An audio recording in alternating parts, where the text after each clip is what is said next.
Are we alone in the universe? It's one of the biggest questions we can ask. But what if a really compelling answer was hiding in a 1400-year-old text? Today, we're going to take a look at the Quran's surprisingly vast and, yeah, populated cosmos. You know the feeling.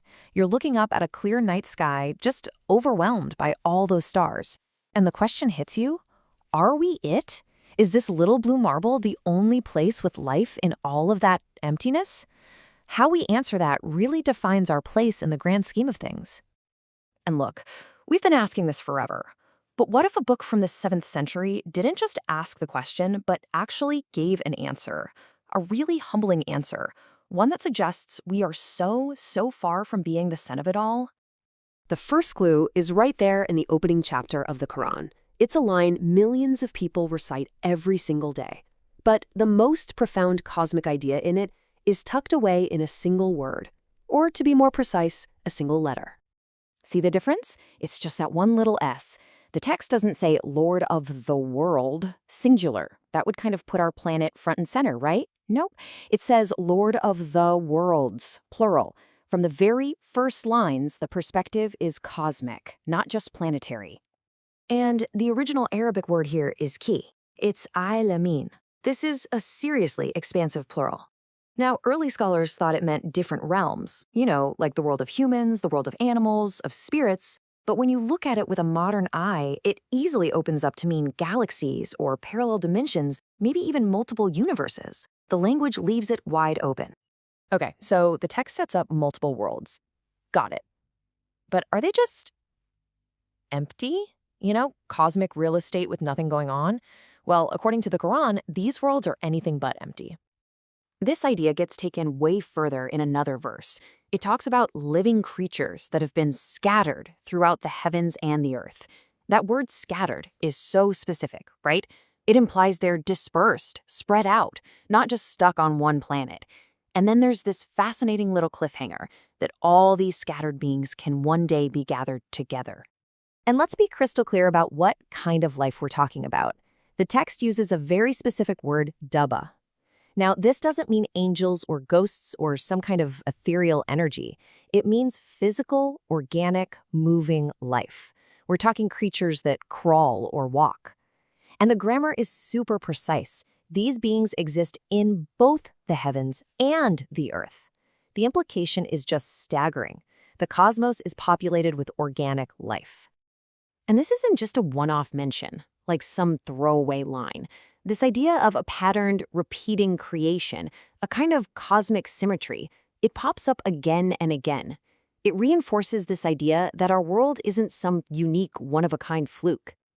Take this verse. It mentions 7 heavens and then says, and of the earth, the like of them. It's like a mirror. Some commentators took this literally. They imagined multiple Earth-like worlds, each one having its own people, maybe even its own prophets, all part of this gigantic cosmic design. Wild, right? So, let's recap. We have multiple worlds. We have them teeming with scattered organic life. Some of these places might even be a lot like our own planet. That's already a massive concept to wrap your head around. But the Quran takes this whole thing one step further, to a conclusion that's a lot more personal and frankly a bit unsettling. Because the most humbling message in all of this isn't really about them out there. It's about us, right here.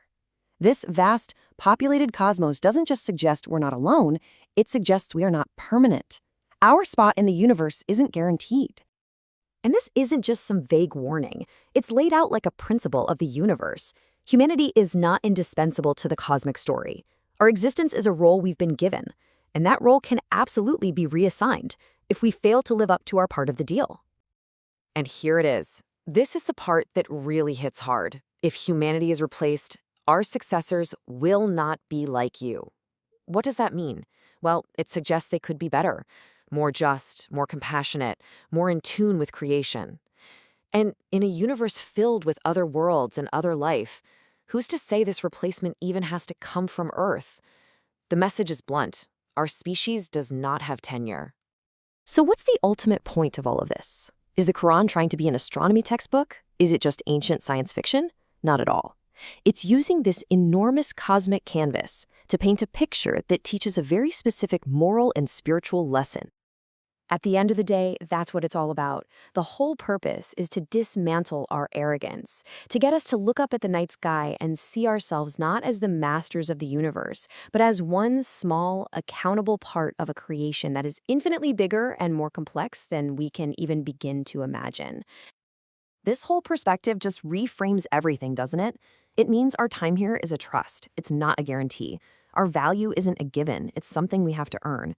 And ultimately, the story of humanity is just one chapter in a cosmic library filled with countless other stories being written across the stars. And all of that leaves us with one final, unavoidable question. If we are just one form of life among many, and if our very existence here is conditional, based on how we act, are we actually living up to the huge responsibility that comes with being conscious?